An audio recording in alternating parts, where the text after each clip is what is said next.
I am so pleased to be able to introduce you finally to James Galasinski, who will be our ministerial resident this year, we've decided actually.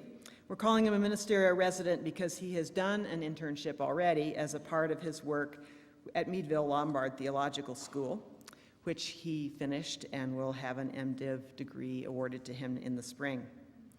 James will be with us until June, continuing to learn the practice of ministry by doing ministry and reflecting on his experiences with us. We're particularly glad to have an advanced student with us this year because, as you probably know, Angela Herrera is on sabbatical until November, and I'll be on sabbatical in the spring. So we really plan to put James to work.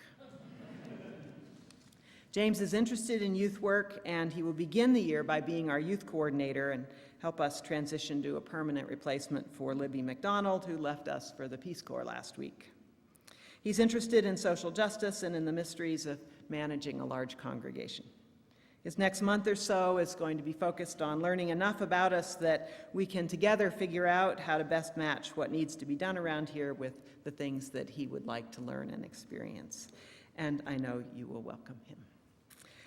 Now, I want to do a couple of things. First of all, I want you to look at his name and notice how it's really spelled and pronounced, because on account of my dyslexia, we have been spelling it many, many different ways so far, but we're going to mend our ways and spell it correctly, which is with an A and ending in an I, and it's pronounced Galasinski, and he does prefer to be called James.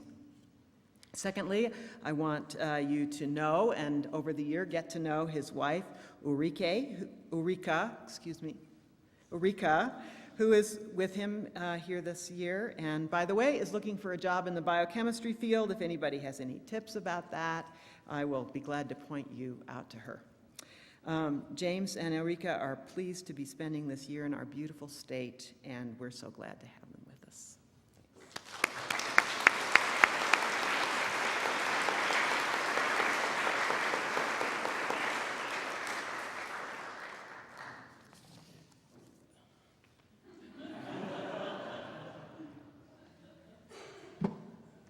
It's really great to be here, and thank you for the warm welcome. For much of my life, I've been thinking about creativity and how to get more of it. I've acted in plays, performed in a wide variety of musical groups, wrote poetry, and even composed a few pieces of music. From my early teens on, I set out to be a bohemian artist. I envisioned living in someone's attic with one bare light bulb hanging down, living a meager existence so that I could write my poetry and play my music. I thought that if my soul was just open enough, inspiration would hit and poetry and music would just gush out. However, what I've learned is waiting and being open to inspiration is just one way to be creative. And back then, I also thought that, there were creative people, artists like Vincent van Gogh, scientists like Charles Darwin, and I thought that they were somehow divinely inspired. After all, their ideas and their work seemed permanent in a world of change. In fact, I was not alone. The Greeks and the Romans thought creative people were indeed channeling the gods or muses for the power to create. For me, there has always been something meaningful and indeed sacred about the creative process. I now believe that every human is endowed with the urge towards creativity. Nearly 20 years ago, in my teens, I went to a workshop on creativity. I still remember two things the facilitator talked about. He told a story how every week he went to dinner with one of his friends in San Francisco. Whoever drove would get to pick the restaurant. When his friend would insist on going to the same restaurant, ordering the same thing on the menu, and would never take a chance at parking near the restaurant. As for the speaker, when he drove, he always went to a new restaurant, ordered something new, and at least attempted to park close to the restaurant. He said that if you wanted to be creative, You had to try new things daily and take chances. After a break in the workshop, the speaker chided the audience for sitting back down in the exact same seats we had sat in before the break. I remember one ponytailed fellow got up out of his seat and sat in the middle of the aisle. I'm not sure if sitting in the same seat is or is not creative, but I do agree that being creative is a choice that must be embraced daily. Living creatively might lead you to start or continue an art form or a craft or learn a new language. Or it may mean that you continue with what you're already doing, but just in a more creative way. And only you know how to live more creatively. And I want each and every one of you to strive to be more and more creative. I'm not asking you to be Pablo Picasso here. I'm asking you to create yourselves more fully out of who you already are. What I learned from Jonah Lehrer, the writer of today's reading, is that there are underlying principles to creativity that I think we can easily apply to our daily lives. Let's start with the inventor of the Post-it notes from the reading. Sometimes the best ideas come to us when we're not thinking about the problem. The insight actually happens in a moment of epiphany. You may have heard a songwriter say, "Oh, the song just wrote itself." These moments sometimes happen on walks, after a nap, in a hot shower, when we're able to clear our minds. Sometimes it is the stress of overanalyzing things that actually prevents us from being creative. And this is why I think companies like Google have ping pong tables for their employees, because they want their employees to take breaks, get their minds off what they're doing so they can be more creative. Your brain needs time to navigate itself, make connections. And if we give our minds rest, revelations and moments of insight will come. The fact that doing nothing may lead to something is not new. Around 2,500 years ago, Lao Tzu wrote in chapter 48 of the Tao Te Ching, "In the pursuit of learning, every day something is acquired. In the pursuit of Tao, every day something is dropped. Less and less is done until non-action is achieved. When nothing is done, nothing is left undone. The world is ruled by letting things take their course. It cannot be ruled by interfering."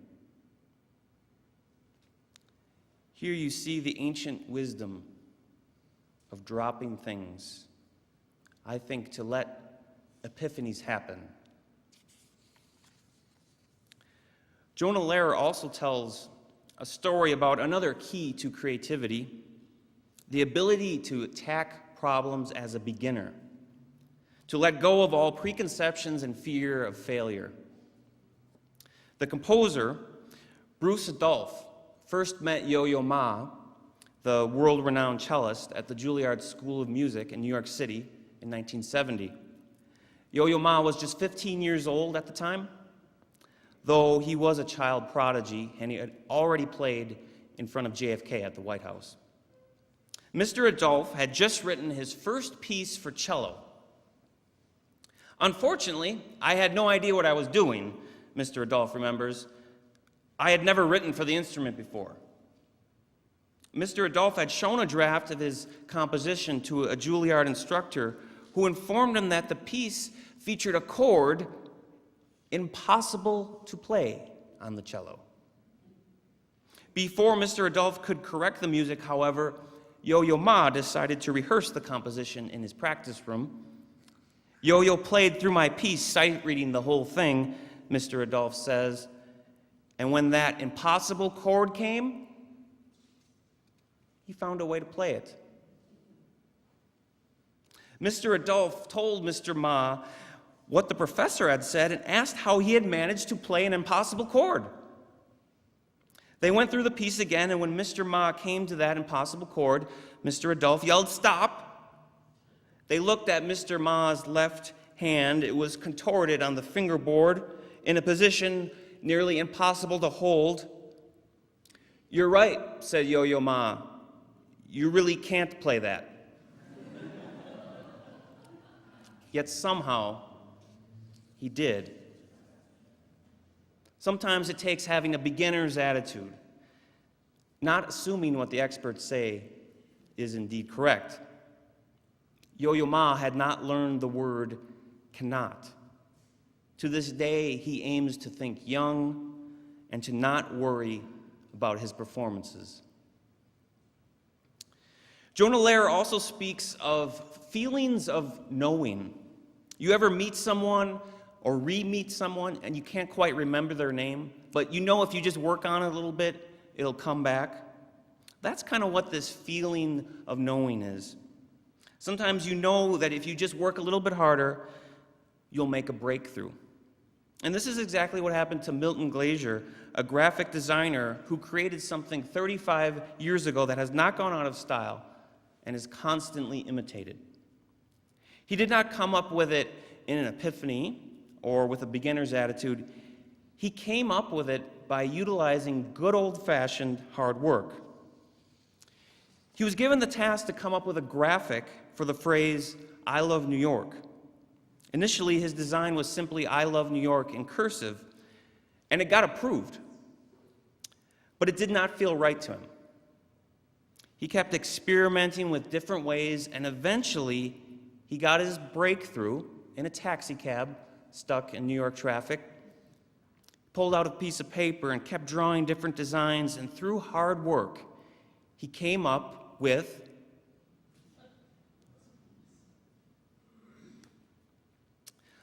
Lastly, there is the idea of applying things you already know to new areas.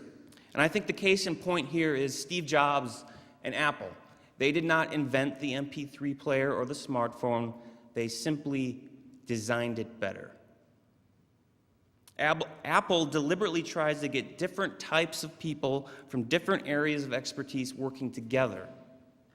The hope is to provide what Jonah Lehrer calls mental restructuring, which gets people to think in new ways.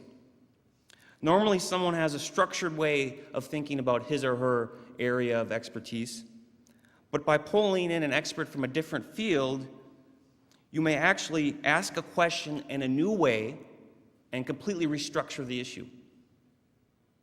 And I think this is actually one of the reasons the Unitarian Universalist Association has moved its headquarters. I don't know if anyone has ever been to Boston at the old buildings, but they had different offices, different departments, all on different floors and different buildings. It was rather confusing. Now they have a bigger open space for creative and diverse ideas to connect together. One way to keep this kind of creativity in our lives is to surround ourselves with diverse ideas, diverse experiences, diverse people, and diverse information.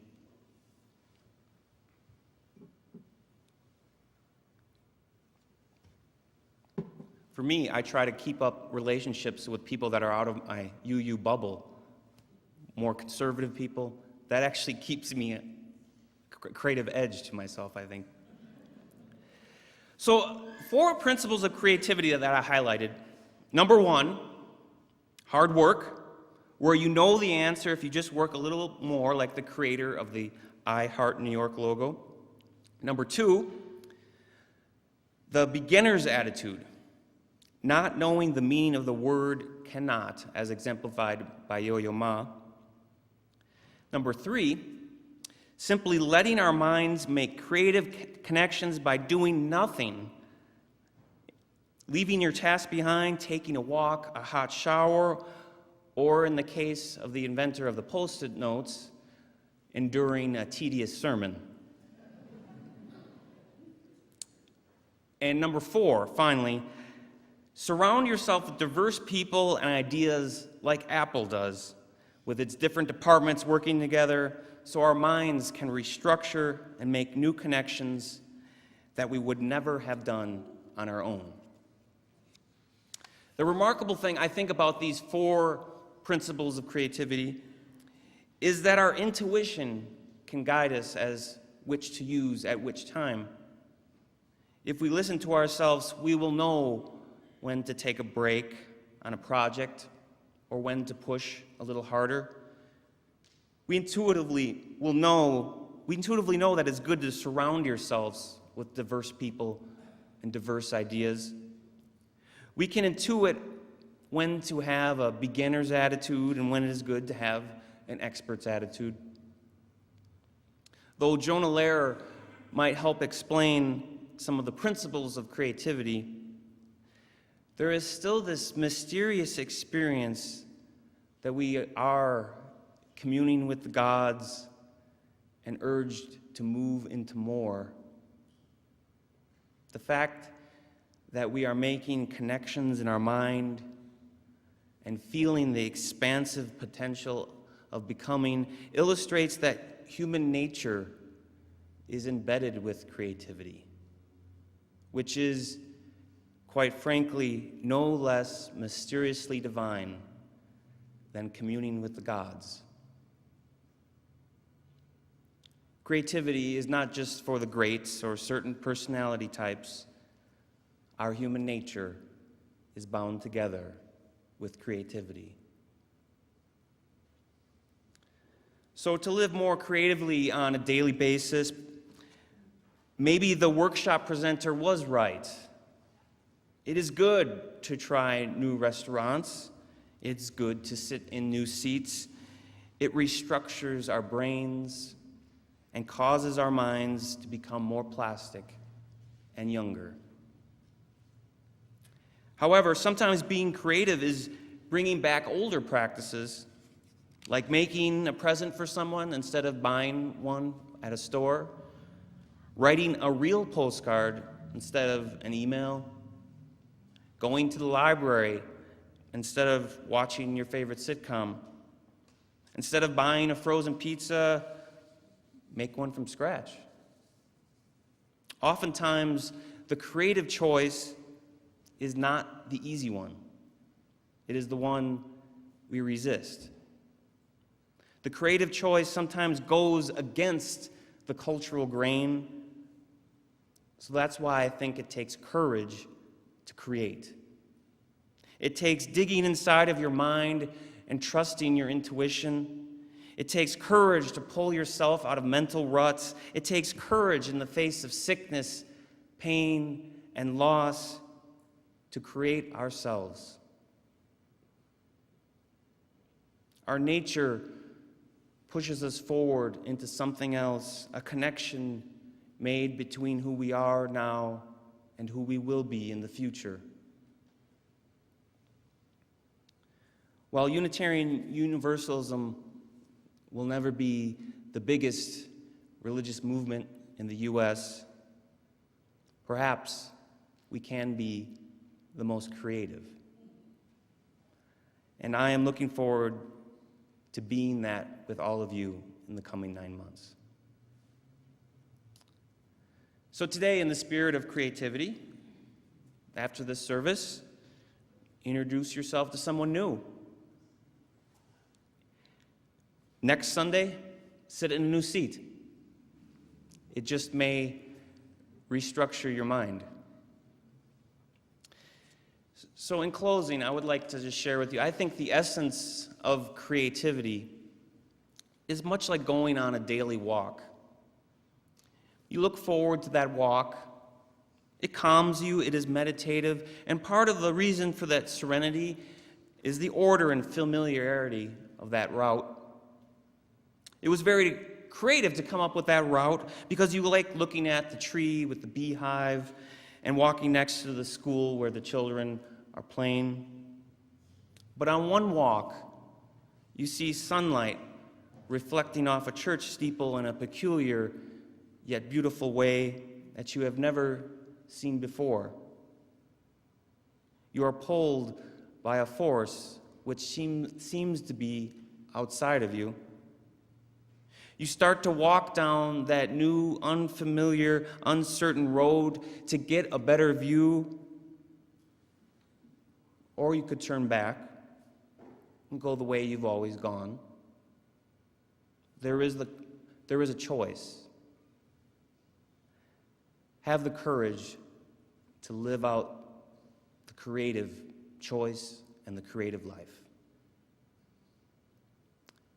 Amen, and blessed be.